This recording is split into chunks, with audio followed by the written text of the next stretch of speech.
Oi pessoal, bem-vindos a mais um vídeo.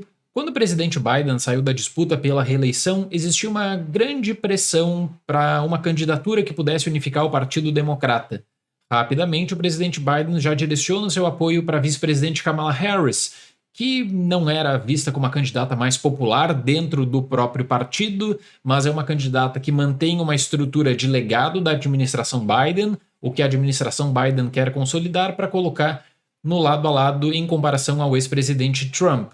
O caminho para o Biden era nulo e eu tinha apresentado esse mapa dos 7 estados-chave que vão decidir a eleição. O caminho para a vice-presidente Kamala Harris é diferente, porque agora existe de fato algo novo. Existe uma narrativa que pode fazer com que a Kamala Harris tenha mais chances.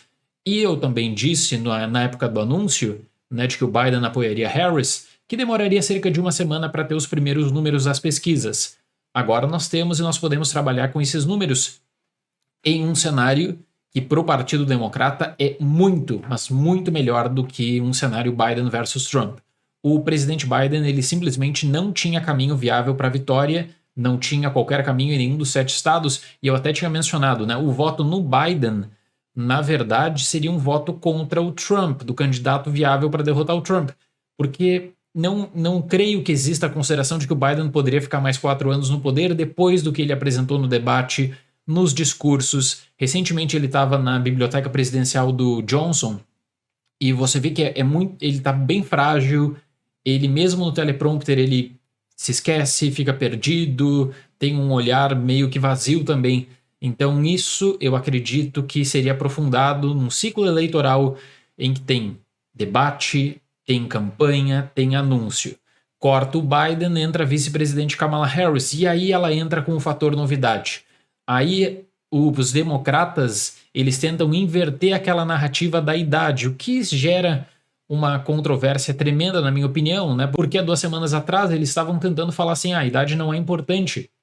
O Biden ele tem muita capacidade para continuar como presidente, e agora eles tentam inverter e colocam a vice-presidente Kamala Harris como uma política que tem um longo futuro e o presidente Trump como um candidato mais velho, que não seria apto, então, a comandar os Estados Unidos mais uma vez. Esse é o jogo político tradicional. Da mesma forma, começam os ataques dos dois lados. Kamala Harris direciona para o Trump toda a questão da administração dele, chama o Trump de criminoso em rede nacional e coloca muita grana para propagandas nesses 7 estados que estão destacados aqui, que são os swing states, mas especialmente na Pensilvânia.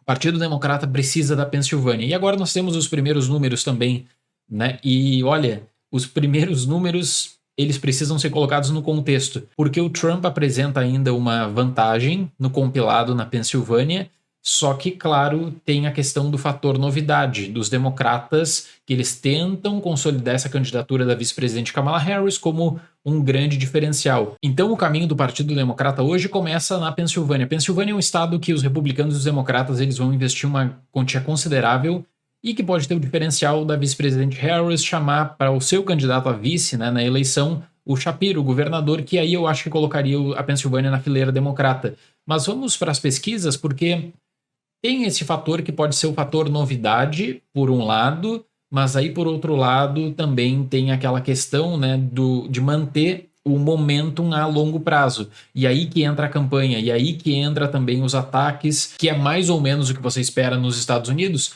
um país profundamente dividido, em que aí os 2 partidos tentam puxar pelo voto independente. Robert Kennedy Jr. está na disputa, aparece sempre com cerca de 9 pontos nas pesquisas a nível nacional, o que é bem considerável.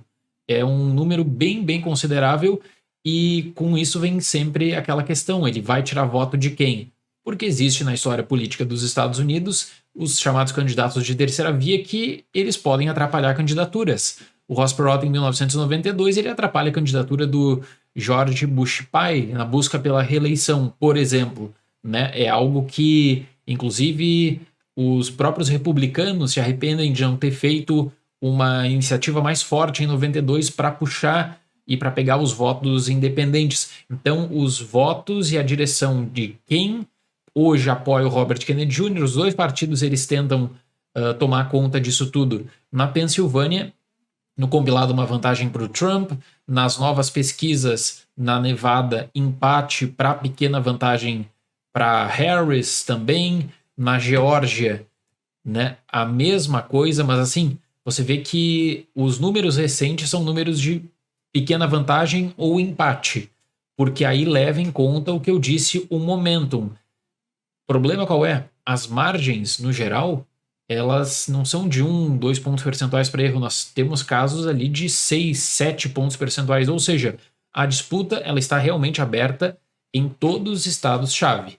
Na Carolina do Norte, por exemplo, que vai ser um estado extremamente disputado, no Michigan, em que as últimas pesquisas da Bloomberg apresentam resultados surpreendentes de grande vantagem da Kamala Harris, de cerca de 12 pontos, o que é impressionante. O Nate Silver, que antigamente ele justamente comandava o 538, no seu boletim ele reconhece esse crescimento na semana da candidatura democrata, com números bem consideráveis. No Michigan vai se aproximando, né? Claro que tem que ser tudo levado em conta pelo modelo do anúncio recente, do fator novidade, mas se isso vai se manter a longo prazo, se isso tem viabilidade para sustentar e ganhar peso para essa candidatura.